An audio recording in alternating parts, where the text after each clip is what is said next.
Hello everyone, I know it's been a while, so I figured it's about time to upload a new video. And today I have the Romanian M73 helmet. This is the later version without the little attachment for the communist badge. Aside from that, that's the only difference between the early and the late versions. Sometimes the late versions like this are called the M7380, but that's neither really here nor there. But yeah, so just a little bit about the history of this helmet is it's kind of based off the Dutch M34 steel helmets that the Romanians were using in World War II, which they called the M39. As you can see, the shape is pretty, just Google the Dutch M34 and the shape is pretty much very similar. It's got that big kind of slope in the front, which is good for deflecting anything that's flying at it. It's got a 4-point chin strap with this sort of like tension kind of buckle. And it's held on up with this like fake kind of leather.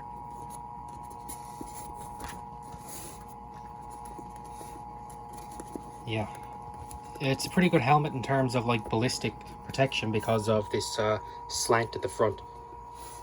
As you can see, it's got the liners held in place with 2 rivets on each side. And I finally have the chin strap off. Before we look inside, just to note, there are a few stampings here on the back. Right here, I think 8529-6. Not sure what that stands for. And what does that say? 21417. I have no idea what all those numbers mean, but yeah. But this little notch here, this is for so that you can attach your helmet to your haversack when you're on the march. But the problem with this is you just slip it in with a little leather strap into this hole and it stays on the rucksack. But the problem is that when you're wearing the helmet and it's raining, all the rain runs down off the back of the helmet, and instead of coming off the lip, it goes down this hole and goes down the back of your neck. So that was kind of a problem. I'm not sure what solution, if any, the soldiers had to kind of remedy this problem, but you know, is what it is. So on the inside, we have this sort of fake leather liner, and it has this neck protector slash flap kind of thing, and that's adjustable with this buckle. 4 tongues in the liner, held together with this sort of fake leather string. And yeah, underneath the liner there's this kind of wool kind of material.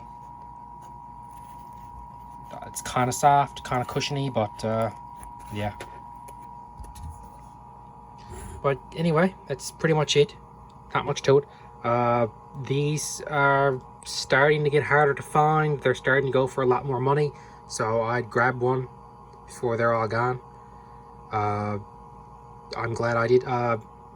These they made camouflage covers for these just after around like 1990. I gotta get one of those for it. Those weren't really used during the Cold War. The Romanian M90 camo, I think it is.